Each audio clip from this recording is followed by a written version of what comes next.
matin, lorsque les premiers rayons du soleil se frayaient un chemin à travers les eaux scintillantes, Ariel, la petite sirène, s'éveilla de son sommeil. En ouvrant les yeux, elle découvrit avec stupéfaction que l'océan avait perdu ses couleurs. Le corail, jadis vibrant de rouge et d'orange, était maintenant d'un gris triste qui lui donnait l'impression d'un monde sans vie. Que se passe-t-il? Où sont passées les couleurs de l'océan? S'exclama Théel, les yeux écarquillés. À ses côtés, Polypo, le poulpe farceur dont les tentacules étaient normalement éclatants, montrait un air désespéré. Oh non, qu'est-ce qui m'arrive, mes tentacules en arc-en-ciel? Ils sont tout pâles. Ensemble, ils comprirent que quelque chose de terrible s'était produit dans leur royaume sous-marin. Peu après, Ariel se rendit au conseil royal où son père, le roi Triton, les attendait. Dans une salle majestueuse décorée de coraux et de méduses scintillantes, le roi s'avança, son trident doré brillant de mille feux. Chaque couleur venait d'une perle magique, et elles ont disparu cette nuit. Et je suis fou de rage. Annonça-t-il solennellement. Les murmures d'inquiétude parcoururent la salle. Jamais l'océan n'avait connu un tel désastre. Avec une détermination farouche dans la voix, Ariel répliqua : « Je vais les retrouver, papa. L'océan mérite ses couleurs. Ne t'inquiète pas, père. » Le roi Triton hocha la tête, admirant le courage de sa fille. Avant de partir, Ariel reçut une carte magique des mains de Zara, la sage cartographe, qui l'éclairait d'un doux sourire. Cette carte te montrera les 7 royaumes marins où les perles sont cachées. Mais prends garde, cher enfant, car des défis t'attendent. Polypo, toujours enthousiaste, ne put s'empêcher de s'exclamer.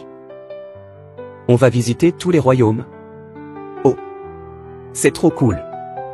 On emporte des algues chips avec nous, Ariel? Ariel ria avec tendresse, lui répondant : « Prépare-toi, Polypo. On part pour sauver la magie. » Le premier royaume à visiter était le royaume de glace bleue, un endroit où l'éclat du cristal se mêlait à la magie. En entrant dans une grotte glacée, Ariel découvrit des poissons gelés, témoins d'une tristesse palpable. Oh, regardez, princesse, la tristesse a déjà figé nos cœurs. Murmura l'un d'eux. Doucement, Ariel chanta une note magique, et, peu à peu, la glace se mit à fondre, révélant une perle bleue étincelante. Les poissons, émus par la mélodie, retrouvèrent leur sourire et rejoignirent Ariel dans sa quête. La prochaine étape l'emmena au royaume de feu corail où des volcans sous-marins, assoupis, avaient perdu leur éclat. Un gardien de feu, un poisson lumineux, s'adressa à elle. « Le volcan d'or, et notre lumière aussi, tout est en sommeil, princesse. » Ariel, remplie de courage, comprit qu'elle devait réveiller le feu sacré. Après quelques essais, elle réussit à faire jaillir des flammes colorées, permettant à la perle de feu de briller à nouveau. Au fil des royaumes, Ariel et Polypo rencontrèrent des créatures uniques, affrontant des défis dans la jungle sous-marine enchantée, dans le tourbillon mystérieux, et finalement, rassemblèrent toutes les perles à un ancien hôtel. Mais, un dernier défi se présenta. Il en manque une perle, les amis, c'est la perle d'or.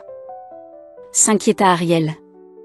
À ce moment, une voix mystérieuse résonna et lui déclara : Elle est en toi, Ariel. Ton courage est la lumière. Princesse. En se concentrant et en fermant les yeux, Ariel fit briller son cœur, et la perle dorée apparut comme par magie. Avec toutes les perles réunies, Ariel retourna chez elle. L'océan, alors, explosa de couleurs vibrantes, illuminant les coraux, les poissons et les sirènes de mille feux.